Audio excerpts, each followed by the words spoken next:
महिलांना शिक्षणाची दारं खुली करणाऱ्या ज्येष्ठ समाजसुधारक क्रांतीज्योती सावित्रीबाई फुले यांचा आज जन्मदिवस।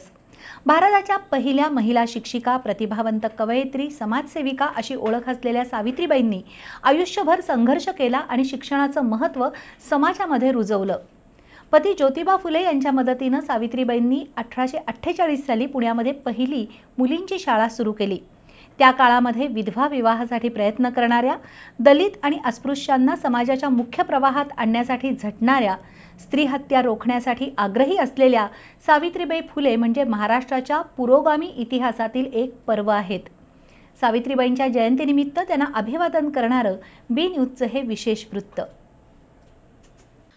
शिक्षणाविना मती गेली, मतीविना नीती गेली, नीतीविना गती गेली, गतीविना वित्त गेले, वित्तविना शूद्र खचले, इतके अनर्थ एका अविद्येने केले।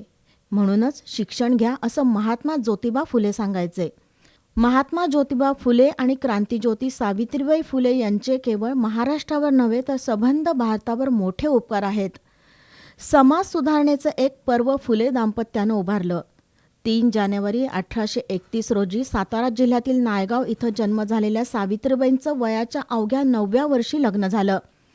त्या काळी बालविवाहाची परंपरा होती, त्यामुळे 12 वर्षाच्या ज्योतिराव फुले यांच्याशी सावित्रीचा विवाह झाला। लग्न झालं त्यावेळी त्या शिक्षित नव्हत्या, पण लग्नानंतर ज्योतिबांनी त्यांना लिहायला वाचायला शिकवलं। त्या काळात महिलांना शिक्षणाची अनुमती नव्हती, तरीही समाजाचा विरोध झुगारून ज्योतिबांनी सावित्रीबाईंना शिक्षण दिलं। शिक्षण पूर्ण झाल्यानंतर आपल्या ज्ञानाचा उपयोग समाजातील अन्य महिलांसाठी व्हावा ही सावित्रीबाईंची तळमळ होती। त्यावेळच्या रूढी आणि परंपरांशी संघर्ष करत 1848 साली पती ज्योतिबा यांच्या मदतीनं सावित्रीबाईंनी पुण्यात मुलींची पहिली शाळा सुरू केली। त्या काळात सावित्रीबाईंची समाजाकडून प्रचंड अवहेलना झाली। घरातून शाळेपर्यंत जात असतानाही कर्मठ समाजाकडून त्यांच्या अंगावर शेण, दगड, कचरा फेकला जायचा, शिवीगाळही व्हायची। पण तरीही सावित्रीबाई आपल्या ध्येयापासून परावृत्त झाल्या नाहीत। 1848 ते 1852 या 4 वर्षात सावित्रीबाईंनी मुलींच्या शिक्षणासाठी 18 शाळा सुरू केल्या। 1849 मध्ये पुण्यातील उस्मान शेख या मुस्लिम कुटुंबाच्या घरी सुद्धा त्यांनी मुस्लिम महिला आणि मुलांसाठी शाळा सुरू केली।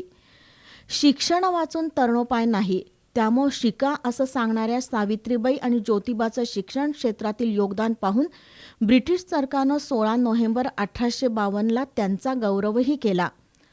शिक्षण प्रसाराच्या बरोबरीनं अस्पृश्यता निवारण, दलित उद्धार, स्त्रीभ्रूण हत्या रोखण्यासाठी सावित्रीबाईंनी मोठं कार्य केलं। एक प्रतिभावंत कवयित्री म्हणूनही सावित्रीबाई परिचित आहेत। काव्य फुले, 52 कशी, सुबोध रत्नाकर या त्यांच्या काव्यरचना प्रसिद्ध आहेत। महात्मा ज्योतिबा फुलेंच्या निधनानंतरही त्यांनी आपलं सामाजिक कार्य सुरू ठेवलं। 1897ला पुण्यात प्लेगची साथ पसरली, त्यावेळी सुद्धा सावित्रीबाईंनी स्वतःच्या जीवाची पर्वा न करता रुग्णांची सेवा केली। त्यातच 10 मार्च 1897 रोजी त्यांचा मृत्यू झाला। महाराष्ट्राच्या इतिहासात ज्योतिबा फुले आणि सावित्रीबाई फुले यांनी दिलेला समतेचा आणि शिक्षणाचा संदेश म्हणजे पुरोगामी महाराष्ट्राची पायाभरणी ठरली। त्यांनी पेटवलेली स्त्री शिक्षणाची मशाल आजही प्रज्वलित आहे आणि म्हणूनच विविध क्षेत्रात स्त्री शक्ती घट्ट पाय रोवून भरारी घेत आहे। अशा या थोर समाजसेविका सावित्रीबाई फुले यांना बी न्यूजकडून अभिवादन।